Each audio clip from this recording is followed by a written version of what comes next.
Bonjour chers frères et sœurs en Christ, c'est une joie encore d'être là ce matin. C'est le Seigneur Jésus-Christ qui est glorifié, c'est lui qui est au-devant de nos situations, de nos vies, de nos circonstances. C'est lui qui nous lève tous les matins pour le célébrer tous les dimanches matins et ce matin encore, c'est dans la joie, avec beaucoup de sérénité et un cœur rempli de reconnaissance que nous sommes là ce matin pour louer le Seigneur, célébrer son saint nom. Nous venons de chanter, nous venons de prier, nous venons de louer, nous venons d'adorer parce que cela est bon et parce que Dieu est celui qui siège au milieu des louanges et des adorations de son peuple. C'est ce que la parole de Dieu nous dit. Alors il est bon de le louer et de le célébrer. Nous vous saluons dans le nom du Seigneur. Vous qui êtes en présentiel, vous qui êtes connectés en distanciel à travers le lien Zoom, mais aussi vous, chers abonnés, chers frères et sœurs en Christ, qui allez écouter ou regarder cette vidéo plus tard. Que le Seigneur Jésus-Christ vous bénisse abondamment, qu'il vous garde, vous et vos familles, et qu'il vous accorde toute sa grâce. Ce matin, nous allons lire la parole de Dieu dans un psaume bien connu, le psaume 121. Le psaume 121 que nous connaissons tous dans la parole de Dieu. Le Seigneur nous met à cœur de revenir sur ce psaume ce matin d'une manière spéciale. Donc, lecture de ce matin, psaume 121. Un psaume de degrés. C'est un cantique qui avait l'habitude d'être chanté pour la montée dans le temple de Jérusalem par les pèlerins, mais aussi par les serviteurs de Dieu lorsqu'ils entraient pour justement prendre en main l'office religieux. C'est donc un cantique que nous connaissons tous, le psaume 121. Que Dieu nous bénisse et qu'il nous sanctifie par sa parole ce matin. Avant de lire ce passage, il y a quelque chose que nous constatons tous et que nous aimons tous dans la vie, c'est de nous sentir protégés. C'est d'être protégé. Tout homme a besoin de protection. Tout homme a besoin d'être rassuré. Tout homme a besoin de se sentir protégé et de savoir qu'il est en sécurité là où il est, dans ce qu'il fait, dans ses déplacements et dans toute activité. Nous avons besoin de sécurité. Quand on regarde la télé et dans la société d'aujourd'hui, on ne nous parle que de sécurité. Il y a quelque chose qui se répand dans les sociétés aujourd'hui et on le ressent de plus en plus, ce qu'on appelle le sentiment d'insécurité. On a l'impression que les gens ne sont pas en sécurité là où ils sont. Et à travers cela, il se lève un autre sentiment et un autre besoin en fait, le besoin de sécurité, le besoin d'être gardé, le besoin de se sentir protégé. Qui n'a pas besoin d'être protégé? Nous avons tous besoin d'être protégés. La femme a besoin d'être protégée par son mari. L'homme aussi, malgré peut-être la force ou tout ce qu'on peut dire, a besoin d'être protégé. Les enfants ont besoin d'être protégés par les parents. Même les autorités de ce monde, les dirigeants de ce monde, les grands de ce monde, comme on dit, ont besoin de protection. Voilà pourquoi ils s'entourent de toute une garde, les gardes du corps, les gens qui sont là pour assurer leur sécurité et leur protection. Les stars de ce monde, comme on dit, elles ont toujours un garde du corps à côté. Ils ont toujours une arrière-garde qui est là pour assurer leur sécurité, leur protection dans tout ce qu'ils font. Dans chaque déplacement, ils sont entourés d'une garde. Ils sont entourés de gardiens. Et nous aimerions aussi être rassurés là-dessus. Nous tous, stars ou pas stars, nous avons tous besoin d'être protégés. Mais la question qu'on peut se poser, quel est le meilleur gardien que nous pouvons avoir? Qui est notre meilleur garde du corps. Comment peut-on être sûr que celui qui est à notre côté, quel que soit son statut, nous assure notre sécurité? Mais souvent, on est souvent déçu par ceux-là qui sont censés nous protéger. Et on se rend compte que soit on est trahi, soit ce n'est pas la bonne personne. Ce n'est pas le bon gardien. Parce que derrière, on est attaqué. Parce qu'à côté de cela, alors qu'on se sent gardé, alors qu'on a l'impression d'être en sécurité, il y a une faille, il y a une brèche. Et l'adversaire réussit à passer. Mais qui est donc le meilleur gardien? Qui donc peut nous assurer une protection suffisante et totale, de telle sorte que nous pouvons être tranquilles dans tout ce que nous faisons, dans nos activités, dans nos déplacements, dans notre vie de tous les jours. Lorsqu'on sort, lorsqu'on part de la maison, qui peut nous assurer, nous garantir une sécurité totale et suffisante dans ce monde-ci? Et à cette question, on peut dire, mais véritablement, personne. On ne peut faire totalement confiance à aucun gardien dans ce monde. Aucun gardien dans ce monde, aucun garde du corps n'est véritablement si sûr que cela. On n'est pas sûr que celui qui est assigné à notre sécurité est vraiment d'une fiabilité totale. La preuve, c'est que même les présidents, même les rois les plus gardés ont réussi parfois à les atteindre, malheureusement. Même les stars les plus gardées, il y a toujours des failles à un moment donné dans leur corps de garde. Alors à qui pouvons-nous faire confiance? Vers qui pouvons-nous aller et être sûrs que là, nous sommes gardés, nous sommes sous bonne garde? La parole de Dieu veut encore ce matin nous rassurer, nous indiquer le chemin à suivre, nous dire qui peut nous assurer une protection totale et suffisante. Cette personne, vous l'avez compris, c'est encore et toujours notre Dieu. C'est lui notre gardien le plus sûr. C'est lui qui peut nous assurer la protection la plus totale et suffisante. Quand vous lisez à côté du psaume 121, quand vous lisez le psaume 91, vous voyez comment Dieu déploie cette sécurité totale et cette protection suffisante sur ses enfants. À tel point qu'on peut se dire, oui Seigneur, au-delà de toutes les précautions que la société met autour de nous, la police et toute autre chose, garde du corps, mais le seul garde du corps qui vaut la peine et celui vers qui nous devons aller, celui en qui nous pouvons donner notre sécurité, c'est Dieu et encore Dieu. C'est l'Éternel des armées. C'est lui qui a une armée, une légion, des légions d'anges qui sont assignés à notre protection. Une protection totale et suffisante. C'est lui qui le dit. Et il le dit que je te garderai. Alors nous pouvons lui faire confiance. S'il y a quelqu'un sur qui nous pouvons compter pour assurer et garantir notre sécurité, notre protection totale et suffisante, c'est Dieu. C'est l'Éternel Dieu. C'est l'Adonai. C'est le Créateur du ciel et de la terre. Oui, vous qui cherchez à être rassurés, vous qui cherchez à être en sécurité, vous qui voulez être protégés tout le temps, en tout temps et partout, vous n'avez qu'un seul gardien en qui vous pouvez faire confiance, c'est Dieu. Et c'est ce que la parole de Dieu veut nous présenter ce matin, nous dire ce matin. Dieu est ton gardien. Alors, lisons ce psaume 121. Voici ce qui est écrit.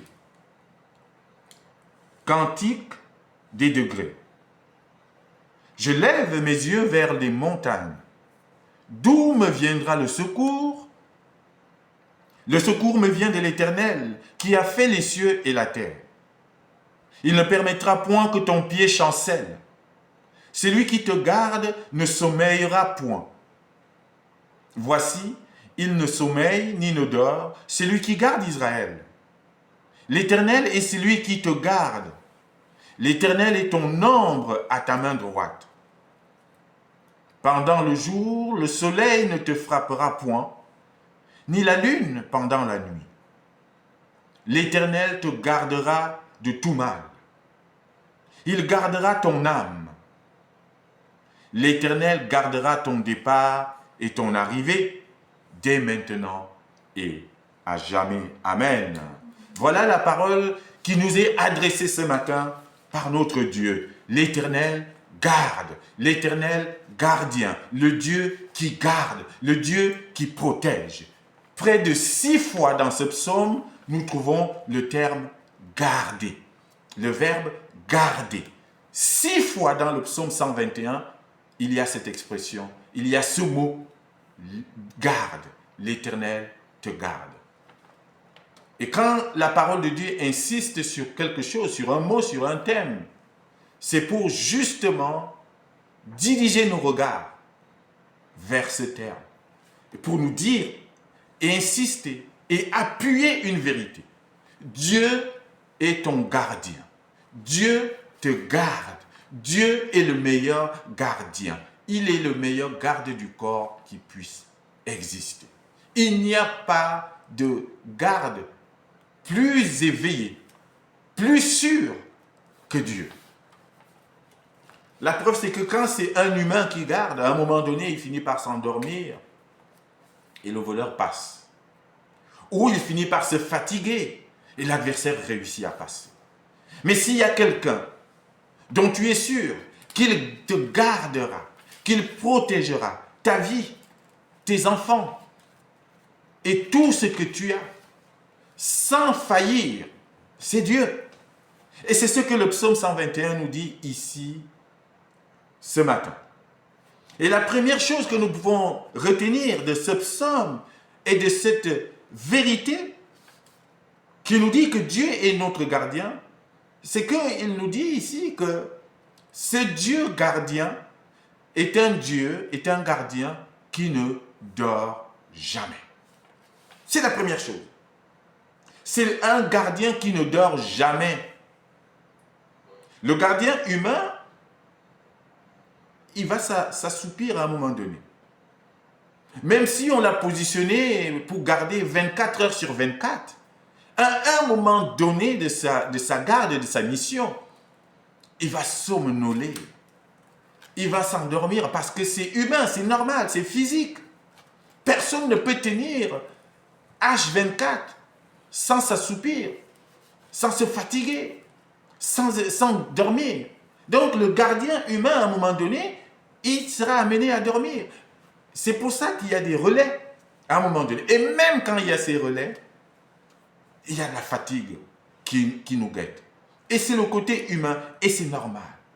Mais nous avons en Dieu un gardien qui ne dort jamais.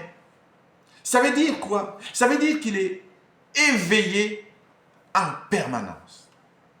24 heures sur 24, 7 jours sur 7. Dieu est vigilant. Il est vigilant sur toi. Il est vigilant sur ce qui peut t'arriver. Il est vigilant sur ta vie. Il ne s'endort pas. Nous avons un Dieu qui ne dort pas. Alléluia. Mais c'est une grâce. C'est un privilège de savoir que nous avons dans le ciel et à nos côtés, par son esprit, un Dieu, un gardien qui ne s'endormira jamais et qui sera là chaque instant, chaque minute, chaque seconde pour veiller à ce qui peut nous arriver. Et cette vérité, bien-aimés en Christ, vous devez la prendre à cœur. Pourquoi? Parce que nous avons à côté de Dieu. Nous avons autour de nous, et la parole de Dieu nous dit, c'est l'apôtre Pierre qui nous dit que nous avons un adversaire qui rôde tout le temps, qui rôde, qui cherche, qui dévorait. C'est ça le rôle de l'adversaire, c'est ça le rôle de l'ennemi, c'est ça le rôle de Satan, le rôle du diable, c'est de veiller, de rôder pour essayer de capturer sa proie.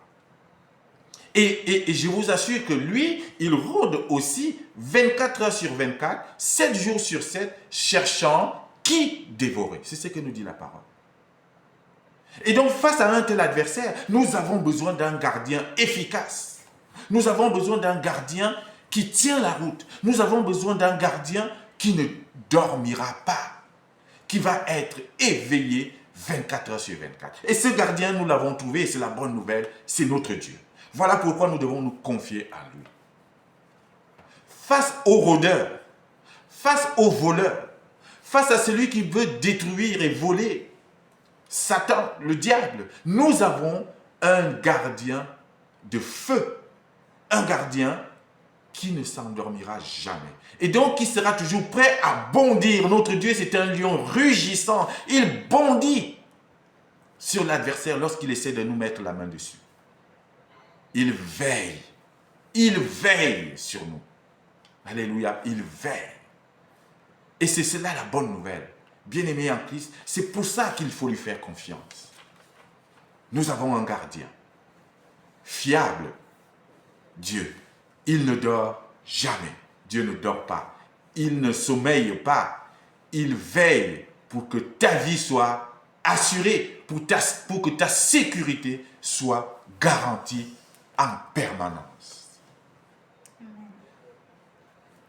Ça me rappelle cette scène de Jésus-Christ avec ses disciples traversant le lac de Galilée. Et il y a une tempête qui se lève lors de la traversée. Et Jésus est dans la barque avec ses disciples et il dort. Et les disciples disent, nous sommes en train de mourir et notre Seigneur est en train de dormir. Qu'est-ce qui se passe?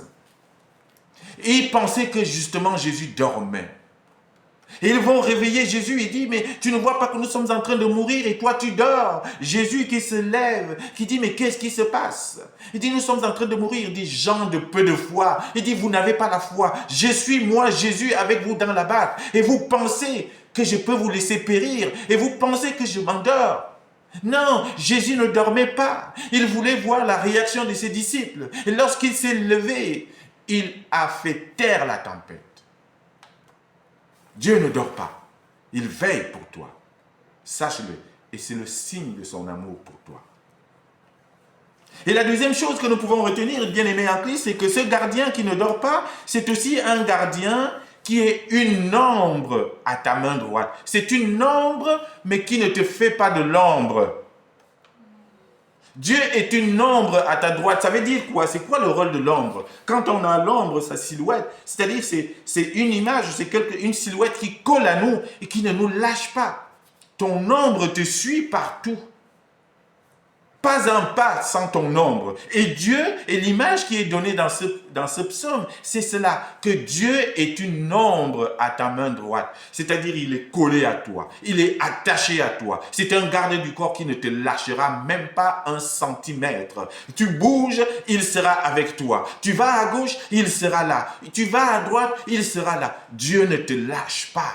Ça, c'est un garde du corps. Il est près de toi. Il ne te lâche pas. Souvent, nous voyons des gardes du corps qui sont un peu à distance de leur maître.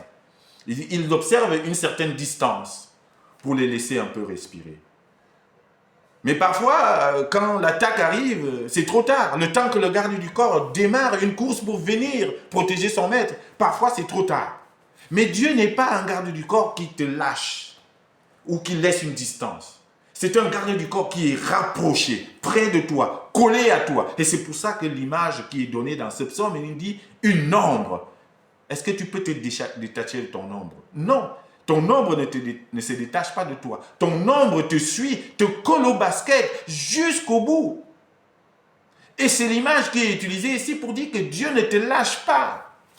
Il est près de toi, il est accolé à toi pour que cet adversaire qui te cherche, qui veut te faire tomber, qu'il ne réussisse pas à te faire tomber. Puisque l'ombre de Dieu est collée à toi. Alléluia. Oh, que Dieu demeure notre ombre à notre main droite. Et cette ombre n'est pas là pour te faire de l'ombre. Cette ombre que Dieu n'est pas là pour t'étouffer. Il n'est pas là pour t'empêcher d'agir ou de vivre. Non, cette ombre est là pour te protéger et pour te booster. Voilà l'image. L'ombre de Dieu ne te fait pas de l'ombre. mais elle est là pour te protéger et pour te faire avancer. Il est ton ombre à ta main droite. C'est ce que nous dit le verset 5 ici.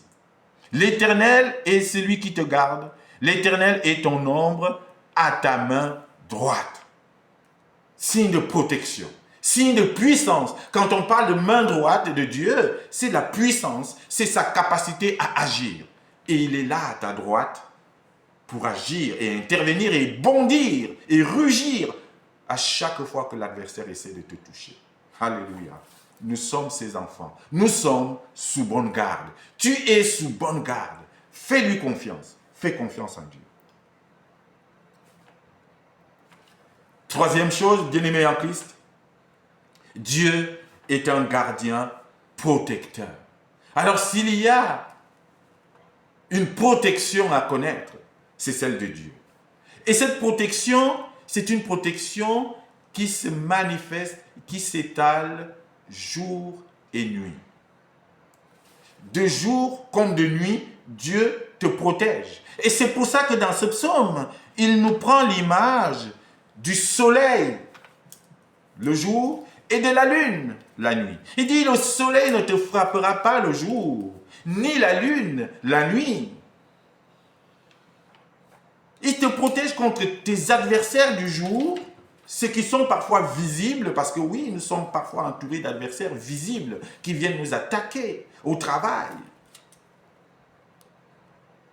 dans la vie de tous les jours. Des gens qui viennent vraiment vous chercher noise, vous mettre le doigt dans l'œil pour voir votre réaction. Et il y a ces adversaires visibles qu'on connaît, qu'on a identifiés. Ce sont les adversaires du jour. Il dit cela, il va te protéger contre eux. D'où l'image du soleil. Le soleil du jour ne te frappera pas, il ne te fera pas mal. Les rayons du soleil ne te brûleront pas, en fait. Comprenez? Tout ce que tu vois visiblement et qui est contre toi, mais cela ne te touchera pas. Parce que même le jour, je suis là. Et même la nuit, lorsque la lune apparaît, les éclats peut-être de cette lumière ne t'éblouiront pas. Parce que Dieu te couvrira de sa présence. Comme le soleil, Dieu sera ton pare-soleil en fait. Dieu sera ce parasoleil ou ce pare-sol qui est là pour te protéger contre les rayons du soleil ou qui frappe fort ou contre cet ennemi qui est visible. De jour comme de nuit, Dieu te protège. Voici ce qu'il dit au verset 6. Pendant le jour, le soleil ne te frappera point, ni la lune pendant la nuit. C'est des images qui sont utilisées ici, c'est des métaphores pour dire tout simplement que Dieu est là jour et nuit. C'est ce qu'il a fait pour son peuple lorsqu'ils ont traversé le désert. Dieu a manifesté sa présence auprès de ce peuple israélite qui sortait d'Égypte pour aller à Canaan. Voilà comment il a manifesté sa présence, sa protection. Le jour, il y avait une nuée qui était devant pour montrer que je suis avec vous quand il marchait.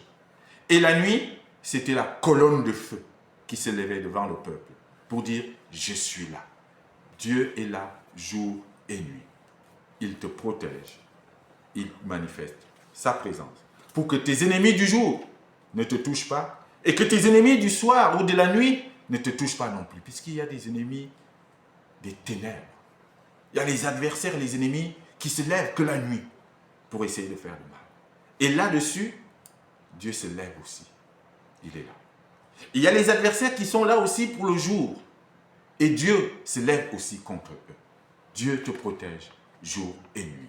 Le soleil ne te frappera pas de jour, ni la lune de nuit. Bien-aimé en Christ, ce Dieu, notre gardien, et c'est aussi le gardien de ton âme. Il est le gardien de nos âmes. Ça veut dire la profondeur de sa protection. La protection de Dieu, pour nous, ne se limite pas qu'à une protection physique. Ça ne se limite pas simplement à une protection visible de notre corps, de notre vie de tous les jours. Mais c'est une protection qui va au-delà du physique. c'est une protection spirituelle, c'est une protection pour ton âme. Et Dieu préserve ton âme, Dieu protège ton âme contre quoi? Contre l'enfer. Et Dieu te sauve en fait. Dieu vient au secours de ton âme. Et Dieu, c'est celui qui répond à ton appel, c'est celui qui répond à ton SOS.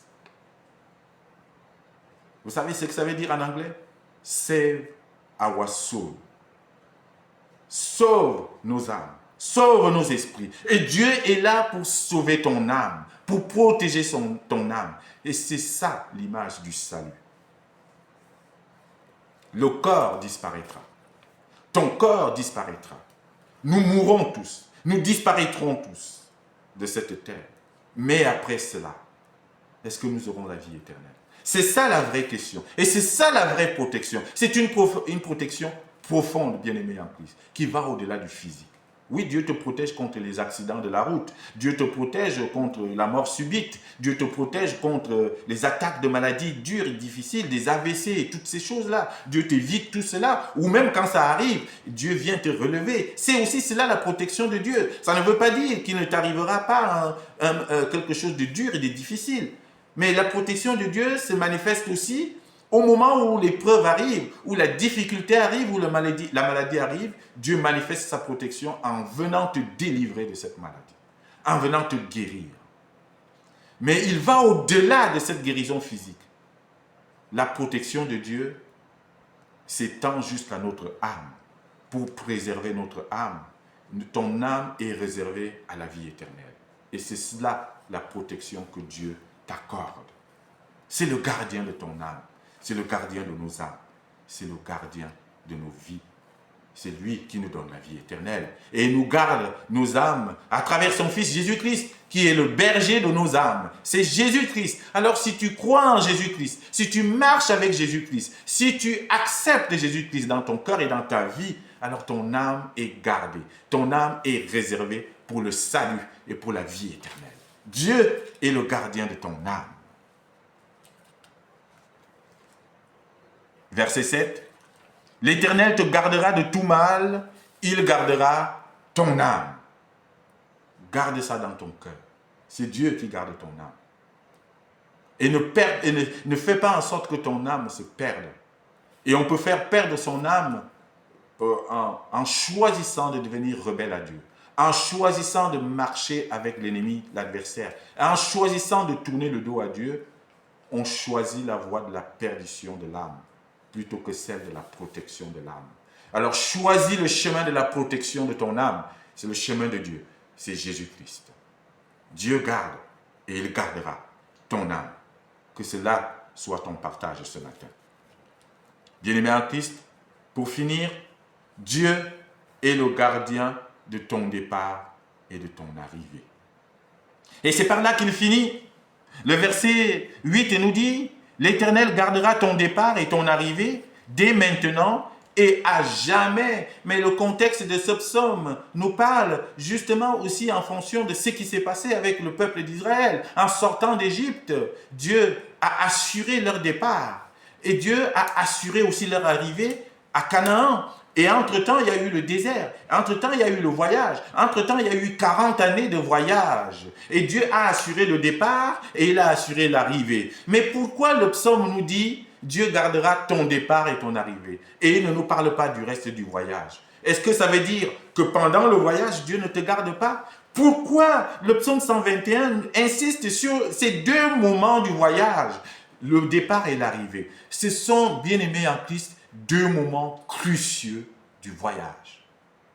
Le départ et l'arrivée. Ce sont deux moments très importants sur lesquels il faut être vigilant. Parce que c'est dans ces deux moments-là que l'adversaire est plus actif. Pourquoi? Parce qu'il sait que c'est là que notre vigilance risque de baisser. L'excitation du départ, du voyage, la joie de partir peut parfois nous amener à baisser notre garde et à baisser la vigilance. Et c'est pour ça que c'est là que Dieu se lève encore plus fort. Et c'est là que lui double de vigilance. Il dit, c'est là que l'adversaire va vouloir mettre quelque chose pour toucher mon enfant. Et c'est là que Dieu se lève. Au départ, Dieu est là et encore plus vigilant que jamais pour que l'adversaire ne t'atteigne pas, pour que l'adversaire ne vienne pas t'empêcher, pour que l'adversaire ne vienne pas baisser ta vigilance. Pourquoi? Parce qu'il sait que le départ, on est pris par les préparatifs et on est pris aussi par la joie de partir, par cette excitation-là. Et parfois, certaines personnes, et j'espère que ce n'est pas votre cas, ils peuvent démarrer sans même prier. Et c'est là que l'adversaire en profite pour venir mettre les grains de sable, pour venir casser quelque chose, pour venir empêcher quelque chose. Mais c'est là que Dieu se lève. Il garde ton départ. Quand il fait sortir son peuple d'Égypte, il assure la protection. Il a assuré la protection. Les gardes égyptiens étaient aux trousses du peuple israélite, mais Dieu était là. Il dit, n'ayez pas peur. Il a protégé. Il a mis la mer Rouge face aux adversaires. Il a créé un chemin. Oui, le départ, faites attention au départ. Et dans toute chose, le départ est primordial. Même dans tes entreprises, même dans tes projets, le début est très important. Confiez vos départs à Dieu, parce que c'est là que l'adversaire peut venir s'aimer le trouble et profitant de votre manque de vigilance. C'est pour ça qu'il faut prier. Ne sors jamais de chez toi sans prier, parce que l'adversaire rôde. Et parfois, il est caché où? Derrière ta porte. Il t'attend. Dès que tu franchis le pas, il a déjà fait son truc. Mais c'est là que Dieu se lève aussi de manière particulière. Et à l'arrivée aussi, Dieu se lève d'une manière particulière à ton arrivée, parce que il y a aussi cette joie de l'arrivée, cette euphorie de l'arrivée, ou de la découverte du nouveau lieu, du nouvel endroit. Et parfois, on baisse de vigilance. Dieu se lève d'une manière beaucoup plus précise et beaucoup plus active à ce moment-là aussi, pour éviter que là encore, l'adversaire vienne perturber ton arrivée. C'est Dieu qui te fait partir et c'est Dieu qui t'accueille à l'arrivée. Il est au départ et à l'arrivée. Quelle grâce! Il assure les deux extrémités de ton voyage. Et s'il assure le début et la fin, ça veut dire forcément qu'il sera là tout le long du voyage. Alléluia. C'est ça la protection de Dieu. Attention à vos départs et attention à vos arrivées. Mettez tout cela entre les mains de Dieu. Et il est là. Il t'accueillera. Vous vous rappelez, je pense souvent à cette image de l'avion. Le voyage dans l'avion, on nous dit quoi? Quels sont les deux moments les plus critiques du voyage en avion? C'est le décollage et c'est l'atterrissage. C'est là où il y a le plus de risques. Et c'est des moments très particuliers. Et moi, à chaque fois que je décolle, je prie Dieu d'une manière particulière. Et au moment où on atterrit, je prie encore. Je le remercie, je rends grâce. Le départ et l'arrivée. Et c'est là que Dieu se positionne. Il se positionne à l'entrée de la ville. Et il se positionne aussi à la sortie de la ville. Il se positionne au départ de ta vie. Il se positionnera aussi à la fin de ta vie. Il se positionne au départ de ton projet. Et il se positionnera aussi à la fin pour assurer le succès. Le départ et l'arrivée. C'est là les deux moments clés. Et c'est pour ça que le psaume 121 nous dit, Dieu gardera ton départ et ton arrivée. Bien-aimé en Christ, il le fera dès maintenant et pour toujours. Et pour toujours. Et à chaque fois que tu commences quelque chose, c'est un départ. Confie-le à Dieu. Et lorsque tu finis quelque chose, confie-le à Dieu. C'est une arrivée. Dieu, il nous montre par là qu'il est l'alpha et l'oméga. Le début et la fin de toutes choses. Et toi, tu es dans l'intervalle. Il garde, il te garde. Il assure l'arrière et il assure le devant. Et toi, tu es entre deux. Regardez un peu l'image du garde du corps. Vous êtes au milieu, la sentinelle est devant et une partie de la sentinelle derrière. Et vous êtes là au milieu. Dieu assure ton départ et ton arrivée. Il assure ton devant et ton arrière. Ce Dieu te protège maintenant et pour toujours.